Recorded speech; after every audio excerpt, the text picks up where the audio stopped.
Untuk membahas soal perjanjian antara Anies Baswedan dengan Prabowo Subianto terkait pencapresan ini sudah bergabung di Kompas Petang Direktur Eksekutif Indikator Politik Burhanuddin Muhtadi dan Wakil Sekjen DPP Partai Gerindra Andre Rosiade. Mas Burhan, Bang Andre apa kabar? Baik, Alhamdulillah, alhamdulillah. alhamdulillah, Terima kasih sudah alhamdulillah. bergabung bersama kami. Saya mau mulai dulu dengan Bang Andre. Jadi diungkit-ungkit begini emang isi perjanjiannya apa Bang Andre? Iya, seharusnya yang hadir itu kan yang mentandatangani yaitu Mas Anies atau Bang Sandi ya.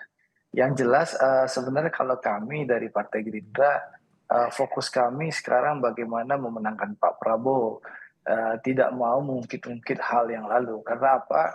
Dari dulu memang Pak Prabowo udah menyampaikan kepada kami tidak usah kita mungkit-ungkit masa lalu. Tidak usah kita mungkit-ungkit jasa masa lalu. Itu yang disampaikan Pak Prabowo kepada kami. Tapi saya ingin sampaikan perjanjian itu ada ya, termasuk yang disampaikan oleh Bang Sandi waktu keluar dari istana itu, bahwa perjanjian itu ya Bang Sandi merasa perjanjian itu masih berlaku sampai sekarang. Sehingga beliau mendukung Pak Prabowo di kontestasi Pilpres 2024. Itu kan yang ditegaskan oleh Bang Sandi tadi sebagai salah satu yang menandatangani perjanjian itu di luar Pak Prabowo, Bang Sandi, dan Mas Anies. Saya rasa lebih tepat itu yang menandatangani yang bercerita. Tapi kalau di kami, fokus kami adalah bagaimana meningkatkan aktivitas Pak Prabowo. Itu yang pertama. Yang kedua juga berulang-ulang kali Pak Prabowo menyampaikan kepada kami, kader-kader Partai Gerindra, untuk tidak mengungkit-ungkit jasa beliau maupun jasa partai terhadap seseorang. Nggak usah ungkit-ungkit Tapi masa lalu, tapi tadi wakil ketua Dewan Pembina yang ngungkit-ungkit lagi masalah perjanjian itu. Berarti ya, krusial dong omongannya saya soal pencapresan, ya benar? saya nggak tahu kenapa Bang Sandi ungkit-ungkit ya. Yang jelas kalau dari kita, fokus kita hanya meningkatkan elektabilitas. Tapi memang perjanjian itu ada, ya. Nah, kembali kepada soal etika dan moral. Nah, seorang pemimpin, apakah memang bisa dipegang kata-katanya atau tidak? Itu biarkanlah masyarakat yang menilai.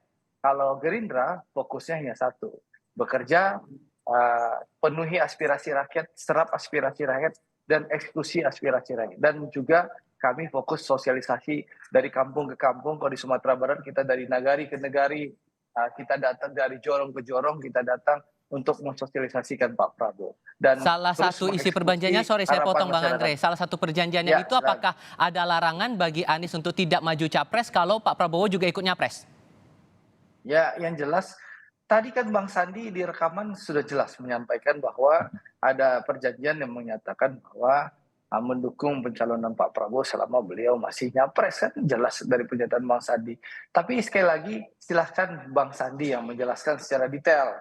Nah, tapi karena bagaimanapun juga ini kan perjanjian uh, mungkin tidak mengikat secara hukum ya, karena perjanjian ini antara 3 orang yang ditandatangani di atas Mare, di atas materai. Oke. Tapi mungkin saja ini mengikat secara moral dan etika.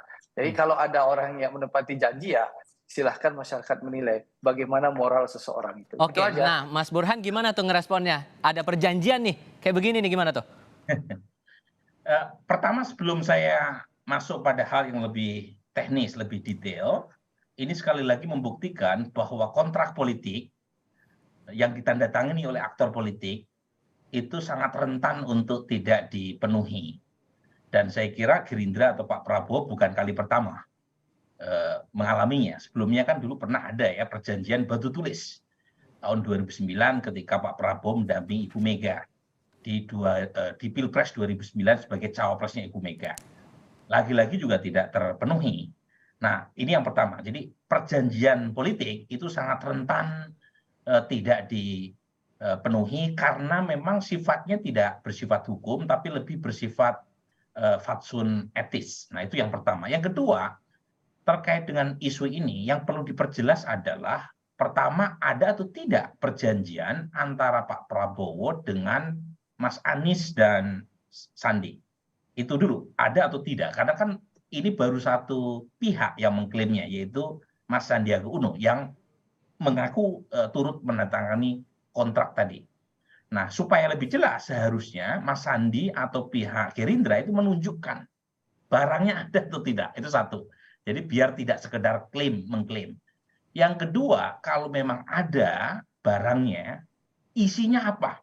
Nah, ini untuk memperjelas perbedaan tafsir karena ada beberapa pihak yang dekat dengan Mas Anies yang mengatakan ada memang perjanjian tetapi terkait dengan Pilpres 2019 dan Mas Anies tidak maju sebagai Capres 2019. Nah, pertanyaannya, apakah perjanjian yang melarang Mas Anies maju selama Pak Prabowo maju sebagai Capres hanya di 2019 atau termasuk pasca 2019? Kalau betul kemudian itu kaitannya dengan Pilpres yang sekarang nih, hubungan perjanjian itu hubungannya soal pencapresan, berarti secara moral, secara etik, posisi Anies terganjal dong kalau gitu Mas Burhan. Nah, kan kita nggak bisa berandai-andai karena barangnya juga kita belum tahu. Nah, nanti kita tunggu Bung Andre Rosiade menunjukkan barangnya. Kan menurut Mas Sandi, kontraknya itu disimpan di dalam brankas. Nah, pertanyaannya kita bisa tanya satu ke Mas Anies, dua ke Mas Sandi, tiga ke Pak Prabowo, empat ada satu lagi. Mas Sandi menyebut Fadlizon yang mendraft. Jadi Kompas TV bisa juga menanyakan kepada Fadlizon. Kalau memang belum bersedia untuk dibongkar atau dibuka dari brankas. Tapi kalau betul bahwa ada perjanjian tersebut dan tidak hanya mengikat di 2019, tapi juga 2024, maka secara etis Mas Anies tentu akan problematik karena dia tanda tangan. Kalau betul ya, kan kita belum bisa berandai-andai sekarang karena ini baru satu versi. Versi Bung Anies paling tidak dari jubirnya, yaitu Mas Sudirman Said mengatakan tidak ada. Nah, kita tunggu kalau misalnya ada, itu tentu akan sangat menyulitkan buat Mas Anies secara etis. Kalau kemudian dikaitkan dengan omongan Mas Sandi tadi, yang di akhirnya menyinggung lagi masalah perjanjian itu, arahnya mau kemana kalau gitu? Nah, tentu ya, pertama Pak Prabowo kan mengatakan jangan menyinggung amal baik di masa lalu. Nah, tentu Pak Prabowo playing good ya, dalam pengertian beliau secara normatif kan benar mengatakan demikian. Tetapi saat yang sama ketika seorang wakil ketua Dewan Pembina yaitu Sandiaga Uno mengutip kontrak politik ini, itu artinya kan ada pihak lain juga yang coba mengingatkan kepada publik tentang kontrak tersebut. Dan menurut saya Gerindra main dua kaki di situ. Pertama, secara normatif Pak Prabowo mengatakan jangan ungkit gitu ya, jasa baik Pak Prabowo atau Gerindra, tapi di sisi lain ada elit politik seperti Mas Sandiaga yang menunjukkan bahwa memang ada kontrak politik meskipun baru satu versi. Jadi lagi-lagi ini sesuatu yang sah dalam politik ya. Sekali lagi ingin mengatakan kepada publik bahwa Mas Anies terikat oleh kontrak politik tadi, tapi sepanjang belum dibuka secara terang benderang, kita tidak tahu apakah kontrak politik itu persis mengikat hanya di 2019 ataukah termasuk di 2024. Ada kontrak politik di satu sisi nih Bang Andre, gimana tuh ngelihatnya? Baik, sebentar.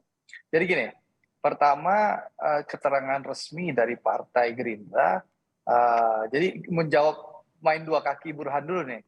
Pertama, keterangan resmi dari Partai Gerindra selalu disampaikan oleh Ketua Harian atau Sekretaris Jenderal Dewan Pimpinan Pusat Partai Gerindra, yaitu Bang Dasko dan Bang Muzani ya.